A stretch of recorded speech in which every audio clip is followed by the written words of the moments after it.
I do like it, really. I suppose it takes all sorts of people to make a world. And sometimes things here are quite beautiful. Oh my goodness, we can flirt. Hey all you cool creatures. I'm Cryptid. Welcome to the Cryptid Plays YouTube channel. And today, I wanted to tackle the little side story that we get with Vesper after getting all of the good endings. I actually wanted to do this before, but for whatever reason, my copy of the game didn't have it, even after I downloaded the update, until I checked it a couple days ago, and I checked it a couple times throughout the summer. So that was exciting when I saw that it had finally changed. I think somehow the update didn't fully happen or something, I don't know. Either way, Chapter 2 for Cirrus and Kier are coming out in a few days, so I thought this would be fantastic to do. I don't think there are particularly any warnings that I have to give you for this. Perhaps some mentioned violence and maybe some sexual undertones, but because it's an extra story, it is very, very short. So with that out of the way, let's get started. Alright, into the extras. Here is our extra story. By the way, aftercare is also very interesting.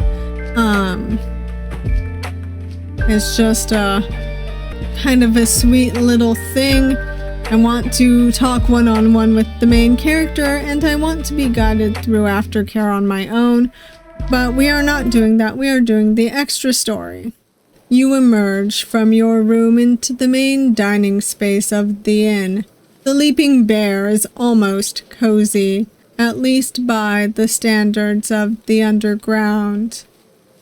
The fire crackles away, bathing the entire locale in a rich, golden glow. On one side of the room, there is a party of 5 or 6 people, and their body language is extremely unnerving. They're almost silent, but they give off the strong impression of a group about to break out into a violent argument. On the far end of the room, there is one cloaked individual. They have the right idea. Breakfast in hand, you approach. Can I sit with you? Oh, I didn't notice you. Go ahead. I wouldn't want to sit too close to that group either. They don't look like the cheerful sort of party. There's a genuine energy to their voice that catches your ear. Whoever this person is, they earnestly don't mind sharing a table with you. Though I have a feeling that Rufus would stop them before they could cause too many problems. Rufus? You see that bear of a man over there, the one carrying the bat? They point at the man in question. It's impossible not to notice him, of course, but until now you haven't known what to call him. That is Rufus. Bruna tells me he isn't as frightening as he looks, but, well, you see how he looks. There's still plenty of frightening potential. Sorry, I didn't introduce myself. I'm Vesper. Oh, we're getting more of that amazing music. I'm gonna go back and get the other choices. I have a bad feeling. Well, that's pretty normal down here. But perhaps you're right. That group doesn't look like it's cooling down at all. Sorry, I didn't introduce myself. I'm Vesper. Last one. You're probably right. I know I wouldn't do anything to get on his bad side. I doubt anyone wants to give him a reason to use that bat of his. Sorry, I didn't introduce myself. I'm Vesper. What should I call you? What did I go by in this? Well, whatever. We'll be Moth. Call me Moth. Pleased to meet you, Moth, if that is your name. There is warmth and good humor in their voice, something you haven't heard from other strangers here. Forgive me for saying, but I assume it's a false name you've given me. But I suppose there's something liberating about being someone else. Not that I would know about that. I've been nothing but honest with you. Of course. You nod along. But what are you here for? Buying? Selling? Just visiting? I've heard of people coming here just to see the marketplace.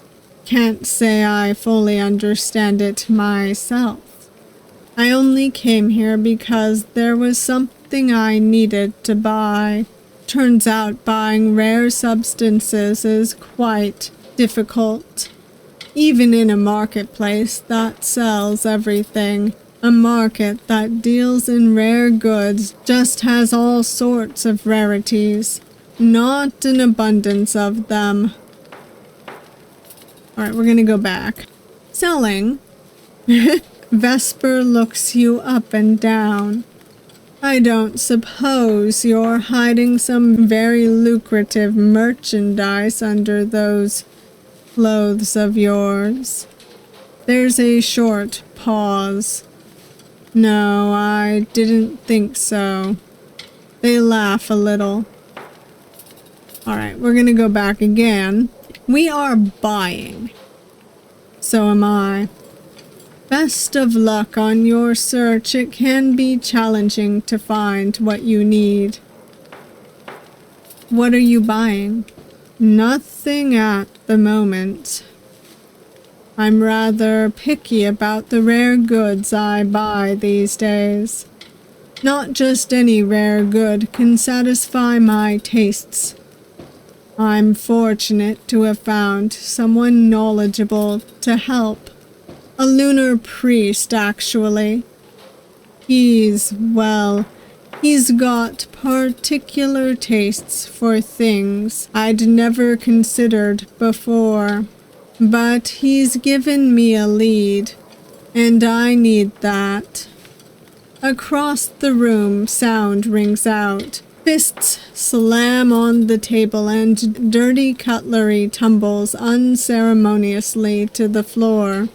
I wonder if who Vesper says changes depending on the last ending you get. What if I had ended on Oleander? Would they say I have a merchant who's helping me? Or on Francesco, I have a rich adventurer? You never know, but this works because the next chapter, the first part that's coming out, is indeed Cirrus and Kier, so we will be doing Cirrus's route. Vesper makes a point of ignoring them completely. They lean in slightly. So, Moth, do you like it down here? I haven't been here long enough to know. Then I suppose you'll be able to decide for yourself soon enough. With any luck, your experiences will be better than mine have been. Me go back? Not really. It's certainly not a restful vacation down here, I agree. I only came here because I had to, and I doubt that's a rare story. If you're not careful, you will be taken in by someone dangerous. There's a lot of depravity to be found here. They shift uncomfortably as if remembering something painful. It's not all bad, of course, but the bitter does outweigh the sweet these days. They're probably about to say something more. They do seem to be the chatty sort, oh yes. But the tense group across the room chooses this moment to erupt into a fight. Oh shit. Do we run? Hold on. I do like it. Really. I suppose it takes all sorts of people to make a world. And sometimes things here are quite beautiful. Oh my goodness, we can flirt. I have seen beautiful things. So have I. It's what makes coming here worth it, isn't it? There's a lunar church near the center. I entered for the first time while a choir was singing. It was like seeing the divine for a moment. When allowed, the architects here take their work very seriously. They trail off for a moment. They're probably about to say something more. Okay. You're here after all. Flatterer. They don't sound mad though. Your comment seems to have made them happy. They're probably about to say something more. Okay, I want to see what happens when we kind of give them our condolences. So let me go back and choose. I haven't been here long enough to know. What did you experience? It's a private matter, a complicated one, but not a wholly happy thing. Sometimes you end up making more sacrifices than intended. Sacrifices that you never knew you could even make. ... Well, it could be worse. And I'm sorry to hear that. Thank you, but it really could be worse. Alright, now the group is fighting. Do we run? Rufus will handle it, but I'd like to stay out of his way until he's done. It may get messy. They get up.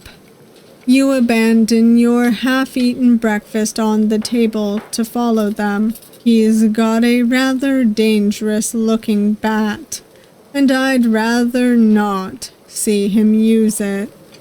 Despite the topic at hand, there's still a lightness to their voice. They clearly want to avoid the fight, but it's not remotely worrying them. At the door, they stop. I should probably get moving, but it has been a pleasure speaking to you, Moth. I hope you're able to buy what you're looking for. Again, there is a genuine warmth to their words. You are still basically strangers to each other, but they mean what they're saying. Maybe I'll see you again sometime. I'd like that. So would I. Is that okay? Of course it is. You don't even have to ask. You will. Oh, a promise. I like the sound of that. There's the hint of a smile in their voice. Then, before you get the chance to reply, they nod and exit. And that was the extra story. That was really kind of cute. I see why people are such big fans of Vesper. I myself am one as well. Their personality does shine through in the main game as well. But before I go on too long, I would like to give a shout out to the channel members. Thank you so much for your support. I really appreciate it. It helps me keep the videos coming and it helps the channel grow. And now on to the outro. Basically, like I said earlier, I had gotten all the endings, as you all know, but for whatever reason, the extra story did not show up, even after I download the update and whatever. And then all of a sudden, a few days ago, I was like, okay, maybe I'll be in luck. I click on the game, and a different little loading thing pops up right before the game starts. I was like, oh, that's different. So I come and check the extras, and there we go, the extra story. Anyhow, if you made it this far, thank you all for watching. I hope you're excited for the next chapter. And if you liked this video, please hit that like button. And if you want to see more of me but you haven't yet subscribed, please subscribe. I need to say this throughout the video because my channel is not growing at the moment. And I hope to see you all next time. Bye.